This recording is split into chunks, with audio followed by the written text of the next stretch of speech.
Hi everyone, this is Dave from Geekanoids and this is my full review of the Apple iPad mini. Now I've used this for a couple of days now and I think I've used it long enough to really have an informed opinion about whether this is a good device or not. Now just sitting off to the left hand side of me, this is a full-size iPad. This is actually an iPad 3 with the Retina display and you can see just side by side the difference in size.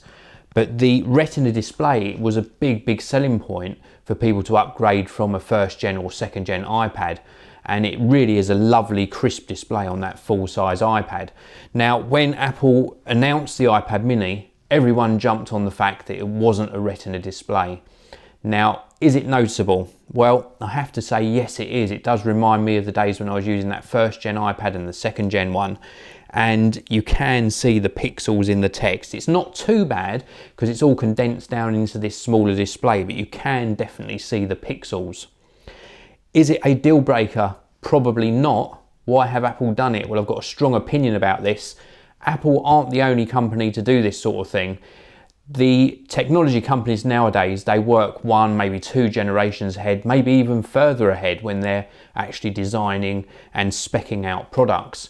And you can bet your sort of last penny or last dollar, the fact is Apple will already have an iPad mini with a Retina display somewhere in Apple HQ.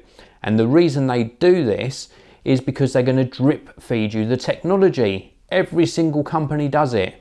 If Apple had released this with a Retina display, where would they go next with the iPad mini? The second gen iPad mini, all they could do was give it a speed bump, maybe more memory, etc. Well, when the second gen comes out, you know it's going to have that Retina display. And that's probably the one either to wait for or the one to purchase as an upgrade to the original iPad mini if you're an early adopter.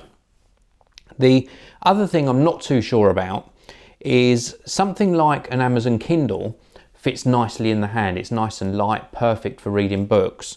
And Apple really told us that this was just perfect for holding in one hand. Now there are a couple of problems with this. I have got what I would say is a sort of medium-sized hand. I haven't got large hands. And I can just about hold this in one hand. You can see my thumb here, my fingers on the other side. And if I turn it round, my hand is stretched to hold this in one hand. And if I had to hold this for more than about half an hour, I would have an aching hand. It would definitely not be comfortable to hold for prolonged periods of time. So maybe I'll hold it on the bezel. But the problem with holding it on the bezel is they've made these side bezels so thin that I can only just hold it with the ability to keep my thumb off of the touchscreen. So that's not ideal either.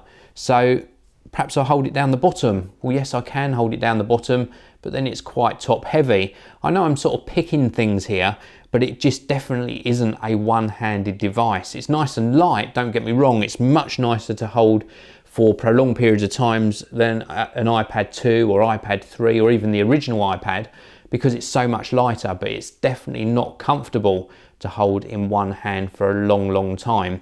If they'd given it maybe slightly wider bezels or a slightly smaller screen, just very marginally smaller, then it would have been more comfortable to hold sort of maybe on the side like this. Now, the other problem, and this is probably the last problem, I'm going to then move on to some really positive points, and that is when you're downloading apps from the App Store or restoring an iPad from a previous version. It's not just on this iPad mini, it happens with the other iPads as well, but you get applications that get stuck. They get stuck in waiting mode, they get stuck in loading mode. Once they've actually sort of loaded onto the device, then they do install, but you get a lot of stuck applications, and that is not good. That is something Apple definitely need to sort out. This one took almost a whole day to get to the state it is now, and I ended up having to delete some applications to resolve the issue. That's something that's a problem with iOS and with Apple servers, not just the iPad mini, but it's definitely spoiled my enjoyment of this device. Moving on to the positive points, you can't deny that this doesn't look really nice. It is a very well designed product. Just the thinness, the weight of it, just the way it looks really does just really excel in the way that Apple design their products. I've got an iPhone 5 as well, and this is reminiscent of the iPhone 5 design. We've got these nice sort of polished bezels around the corners and the edges, and it just looks absolutely gorgeous. The other positive point is I find the speakers on the bottom, we've got sort of stereo speakers. Yes, they are a little bit close together, but they do perform nicely. And the performance for a small screen device, even though it's only dual core, is absolutely fine. No issues with that at all. Apple have done a really good job on giving us what we asked for and nothing more than that. We all asked for a smaller iPad and they delivered it. And next time round, when it comes to the second gen, I think I'll be more more pleased with the device and probably give it a lot more praise. For now, I think it's a little bit too expensive. I think it's a little bit under-spec'd, but if you really want a small 7-inch iPad, then this is definitely one to go for. If you really want a little bit more power, then you've got no other choice than to go for the full-size iPad, and that's going to obviously be a little bit bulkier and a little bit heavier to actually carry around. So that is my review of the iPad mini, just sort of my opinion really. I hope it helps you make an informed buying decision. Thank you very much for watching. If you've liked this video, please do give it a thumbs up, and I'll see you all in the next one.